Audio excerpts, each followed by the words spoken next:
Hello guys, দেখো এখানে আমি বসে পড়েছি আজকে তাল ছানা নিয়ে। তাল ছানতে বসে পড়েছি কারণ আজকে তোমাদের সামনে একটা নতুন রেসিপি শেয়ার করছি এবং ঘরে থাকা উপকরণ দিয়ে কীভাবে তোমরা সহজেই এই রেসিপিটাকে একেবারে বানিয়ে নিতে পারো।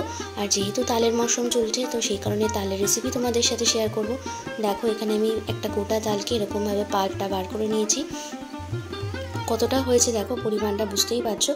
আর এখানে তালের যে আঁশগুলো থাকে সেগুলো কিন্তু একদম বেরোয়নি।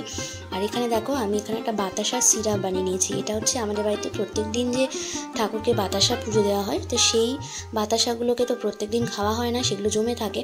তো সেই বাতাসাগুলোকেই সামান্য পরিমাণে জল দিয়ে গলিয়ে নিয়েছি, গলাতেই কিন্তু এটা সিরাপ হয়ে গেছে। আর এটার মধ্যে দিয়ে দিচ্ছি আমি সুজিটা আমি এখানে পুরোপুরি 200 গ্রাম সুজি পুরোটাই দিয়ে দেবো।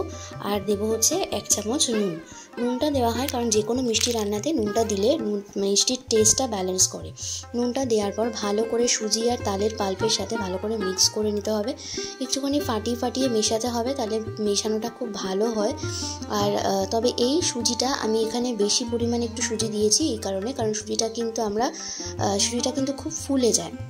আর তার মধ্যেই আমি দিয়ে দিলাম বাতাসার যে আমি সিরাপটা বানিয়েছিলাম সেই সিরাপটা দিয়ে দিলাম। এটা কিন্তু খুব গরম ছিল, গরম থাকার কারণ হচ্ছে সবেমাত্র করেছি, আর গরম অবস্থায় দিলে সুজিটা কিন্তু ভালো করে ফুলবে এবং সুজিটা কিন্তু বাতাসার পুরোটাকে অ্যাবজর্ব করে নেবে। আর এটাকে আমি কয়েক ঘন্টা রেস্টে রেখে দেবো, যাতে এটা ভালো করে যে এক্সট্রা যে এদের জলটা আছে, জলীয় ভাবটা, সেটা সুজিটা কিন্তু ভালো করে অ্যাবজর্ব করে নিতে পারবে।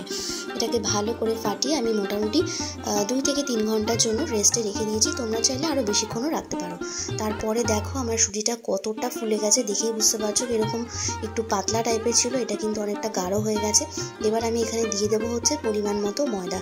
তবে ময়দাটা কিন্তু একেবারে সবটা ঢেলে দিলে হবে না, অল্প অল্প করে দিয়ে ভালো করে মিক্স করতে করতে তারপর দেখতে হবে যে ব্যাটারের কনসিস্টেন্সিটা কতটা আছে।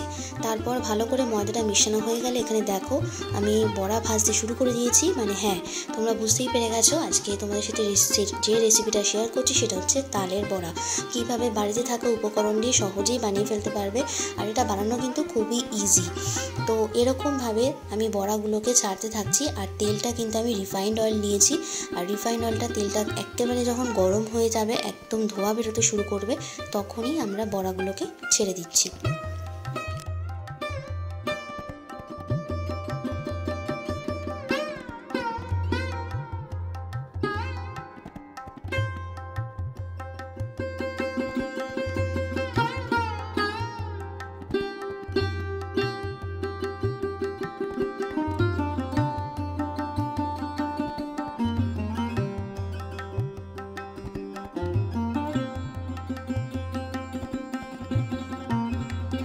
ওকে গাইজ, দেখো আমাদের এখানে অনেকগুলো বড়া ভাজা হয়ে গেছে। আর এইটা হচ্ছে যখন বড়াটা একেবারে ঠান্ডা হয়ে গেছে।